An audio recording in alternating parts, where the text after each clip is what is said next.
आज का हमारा तीसरा टॉपिक है सेकंड चैप्टर का, जिसमें हम बात करेंगे ऑर्हीनियस कॉन्सेप्ट ऑफ एसिड के हवाले से। ऑर्हीनियस ने एसिड और बेस के बारे में जो नज़रिया पेश किया था वो पानी में हल होने के हवाले से पेश किया है कि अगर पानी में किसी चीज़ को डालते हैं तो उसका बिहेवियर किस तरह से है। इस बुनियाद पे अपना नज़रिया पेश किया है 1787। अब एसिड की जो डेफिनेशन है वो हम इस तरह से करेंगे। The substance that give hydrogen ion in aqueous solution is called acid। कोई भी ऐसी चीज अगर उसे हम पानी में डालते हैं और पानी में डालने के बाद वो हाइड्रोजन आयन बनाती है तो उसको हम एसिड का नाम देते हैं। फॉर एग्जाम्पल हम एक कंपाउंड ले लेते हैं जिसको हम जनरली HA से जाहिर कर रहे हैं। इसको अगर हम पानी में डालेंगे तो ये आयंस में तब्दील हो जाएगा। दो तरह के आयंस बनेंगे, एक हाइड्रोजन आयन बनेगा और एक इसके अंदर एनाइन बनेगा, यानी कि नेगेटिव आयन बनेगा। इसी तरह से अगर हम एक कंपाउंड ले लेते हैं जैसे कि HCl,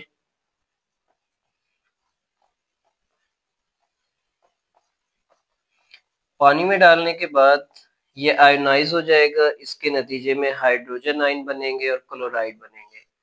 तो पानी जो है ना, एक हम कह सकते हैं कि एसिड है, क्योंकि जब इसे पानी में डाला तो इसने हाइड्रोजन आयन दिया है।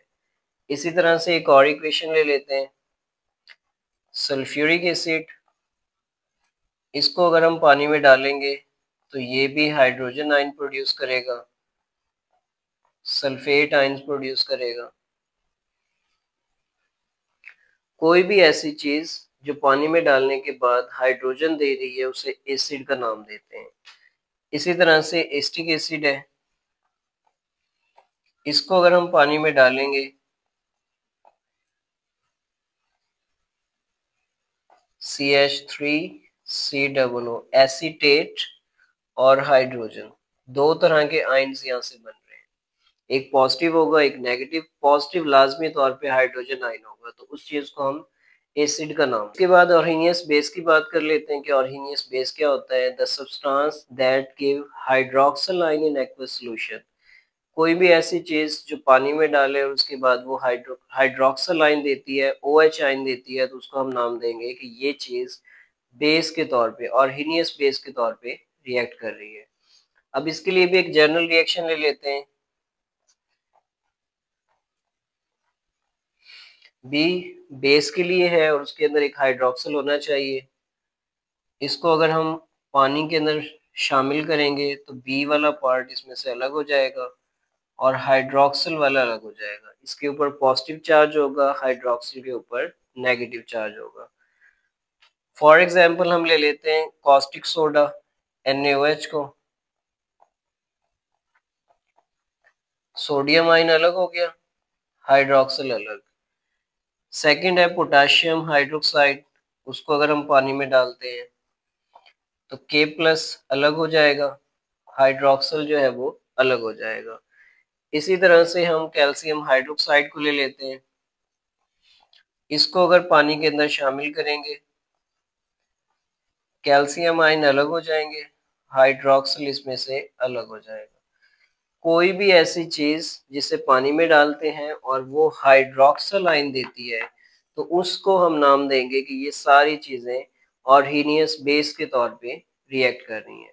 अब इन दोनों कॉन्सेप्ट्स को मिला के हम कह सकते हैं acid is a substance that donate hydrogen ion in aqueous solution, base is a substance that donate hydroxyl ion in aqueous solution. जो चीज भी पानी में हल होने के बाद हाइड्रोजन आयन देगी वो एसिड है, और जो चीज पानी में शामिल होने के बाद हाइड्रोक्सिल आयन देती है उसे बेस का नाम दिया जाता है। अब मजीद इसकी कुछ एग्जांपल्स भी हम देख सकते हैं। HCl hydrochloric acid, H2SO4, sulphuric acid, HNO3, nitric acid, CH3COO, acetic acid. इसी तरह से HCN है हाइड्रोजन साइनाइड। तो बहुत सारी इसकी एग्जांपल हो सकती हैं।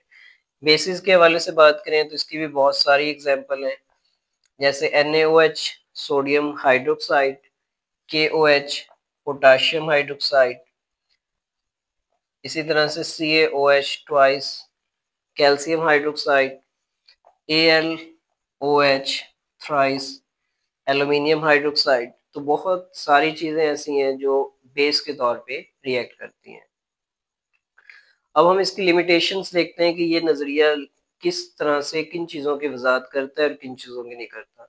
तो इसके जो डिफेक्ट्स हैं, ये इसकी जो लिमिटेशंस हैं, उसमें 2 बातें की गई हैं।